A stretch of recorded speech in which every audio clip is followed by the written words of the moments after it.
On August 27th, 2014, Thomas Beavis, age 21, from Lewisham, made the spine-tingling discovery as he flicked through his camera to find some would describe as the spirit of Lady Anne Tottenham on the drive home from Loftus Hall in Wexford.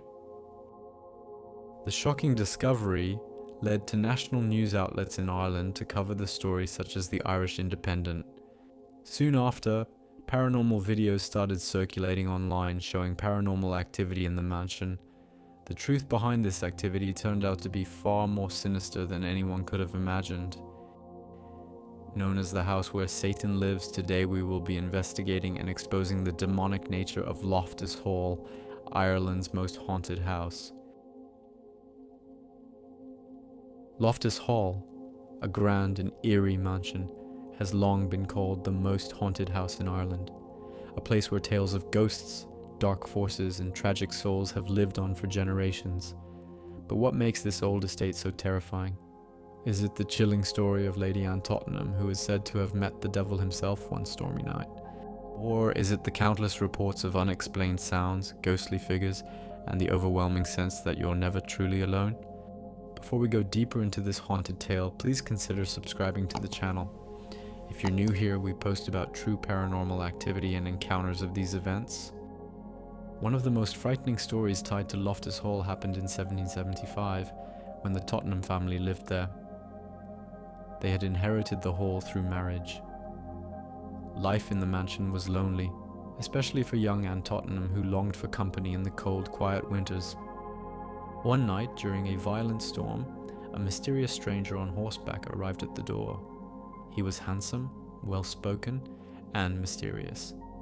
He claimed to be lost and asked for shelter. The family welcomed him in. Anne was fascinated by him, and he seemed equally drawn to her. They spent hours talking and playing cards in the candlelit parlor, but from the moment he arrived, an odd feeling lingered in the air, as if something wasn't right. Then one evening, as they sat around the card table, Anne dropped a card. As she bent down to pick it up, her eyes drifted to the man's feet under the table, and what she saw chilled her to the core. Instead of human feet, he had cloven hooves. Anne let out a piercing scream. The man stood abruptly, his face twisted into something monstrous, and in a sudden blast of fire and noise, he shot through the roof, vanishing into the night sky. The burned hole he left behind was said to never be fully repaired, no matter how many times it was mended. The hole reportedly refused to stay sealed. Carpenters and masons tried time and again to patch it, but each time the repairs would warp, collapse, or fall apart. Locals began to say that the house itself had rejected the repair, that the devil had marked Loftus Hall and no earthly hand could undo it. To this day, people still claim that the spot where the hole once was holds an unsettling energy. Even those who don't believe the devil himself was involved admit there's something deeply wrong about that area of the house. Some say the air is colder there, others feel dizzy or ill when they stand beneath it. Many believe the hole was a gateway, a passage through which evil entered, and perhaps still does. From that moment on, Anne was never the same. She became quiet, withdrawn, and deeply disturbed. She was eventually locked away in the tapestry room, where she would sit for hours, staring out the window without speaking.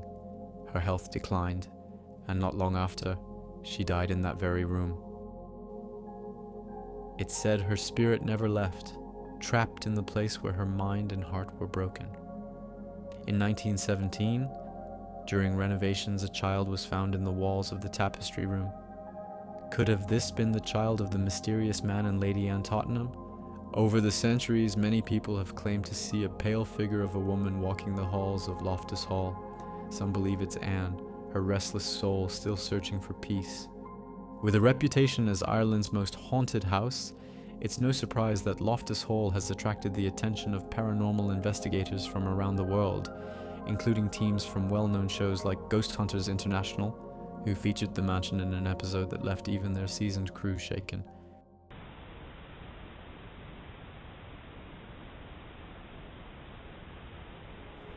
When Ghost Hunters visited Loftus Hall, they were prepared for chills, but what they found left a lasting impression. During one overnight investigation while sweeping the tapestry room, the very place where Lady Anne Tottenham is believed to have been confined, They captured unexplained thermal anomalies. A cold spot described as unnatural hovered in the middle of the room despite there being no windows or drafts. But that wasn't the only thing. A team member reported hearing a faint whisper directly in their ear, even though no one else was in the room. The voice was described as soft, female, and unintelligible, like someone trying to speak through water. Seconds later, the crew's EMF detector spiked violently, and a heavy wooden door slammed shut on its own. In another part of the house, near the main staircase, where many past visitors have felt uneasy, infrared cameras caught a shadowy figure darting across the hallway, only to vanish into the wall. The crew tried to replicate the movement, but couldn't explain how or where the shadow came from. But An isn't the only ghost said to haunt the mansion. Visitors have shared stories of unexplained whispers, sudden cold spots, and the strong feeling of being watched, even when completely alone. Some have felt cold hands brushing against their skin, heard footsteps in the dark, or seen shadows moving on their own. Others claim they've seen ghostly faces staring out of windows or felt a heavy pressure pushing them away, as if something inside the house doesn't want them there. Even Father Thomas Broders, a priest who was called to perform an exorcism in the 18th century, claimed the evil in the house was so strong that he couldn't completely drive it out. Some believe the house itself is alive, feeding off the pain and fear left behind.